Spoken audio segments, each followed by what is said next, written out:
പദാർത്ഥവസ്തു. ഈ പ്രപഞ്ചവും സമസ്ത ജീവജാലങ്ങളും മനുഷ്യരാശിയും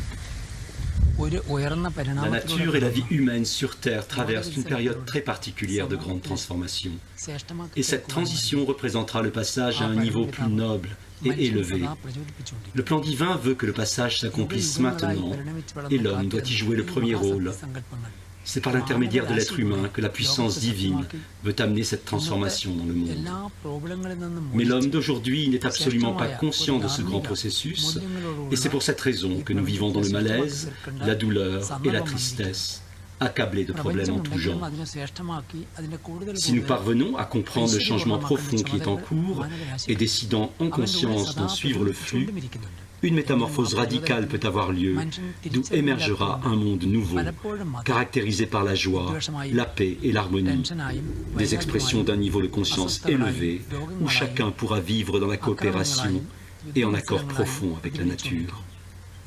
Mais pour que tout cela se réalise, il nous faut adopter au quotidien un mode de vie noble, selon les principes enseignés par les rishis, les grands sages des temps anciens.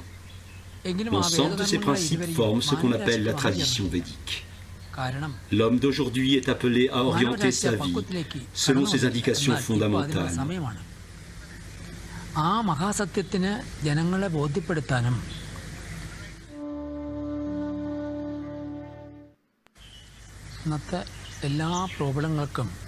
Avant tout, il s'agit de comprendre la cause première de toutes les difficultés actuelles. L'être humain s'est éloigné du véritable but de sa vie. L'être humain ne vient pas sur Terre sans raison. Notre naissance et notre existence ont un but élevé. Malheureusement, nous l'avons oublié, et c'est la cause de tous nos maux. Alors, quelle est la solution? Il nous faut prendre conscience du but pour lequel nous sommes ici. Et une telle conscience ne vient pas de l'extérieur.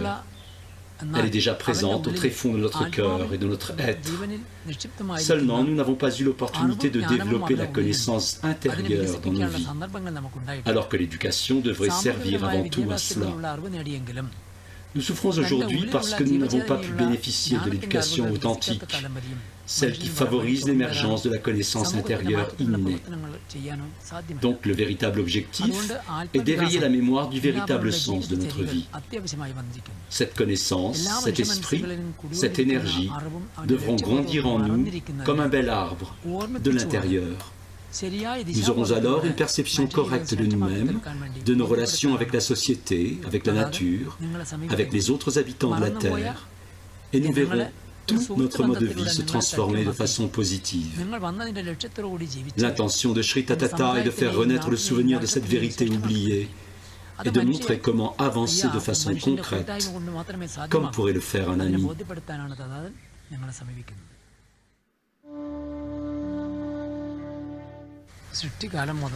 Il existe en effet de nombreuses voies, bon nombre de conceptions différentes de la vie humaine, et toutes ont eu leur fonction au cours de l'évolution. La vie de l'humanité a progressé pas à pas, et à chaque étape, nous avons été encouragés et soutenus par nombre d'enseignements, de philosophie et de techniques. Maintenant que nous avons atteint un certain niveau, la question se pose cependant de savoir comment avancer vers l'avenir. Nous devons comprendre que quelque chose de tout à fait inédit doit s'installer, ce que nous appelons la vie divine, vécue avec une conscience divine. Que faut-il faire pour qu'elle voie le jour? Ce qu'il nous faut, ce sont les principes transmis par les grandes traditions des sages rishis de l'Antiquité, car leur grand enseignement était pour l'avenir. L'ère védique commence maintenant, et l'application des préceptes des rishis nous apporte ce dont nous avons besoin aujourd'hui. Voyant cela, Shri Tatata a commencé à exposer les principes védiques afin qu'ils puissent constituer le fondement du mode de vie des générations à venir.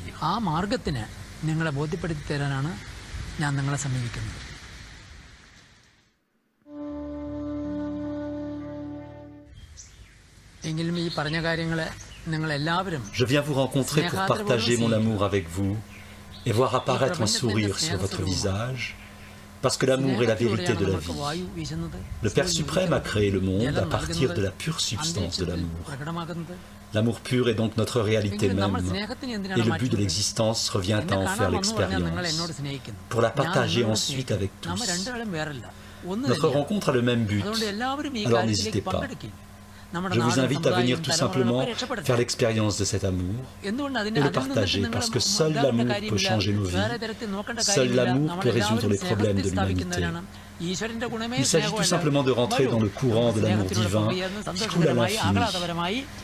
Venez avec un cœur plein d'optimisme, parce que nous sommes un, rien ne nous sépare. Alors puisse cette rencontre porter les plus beaux fruits.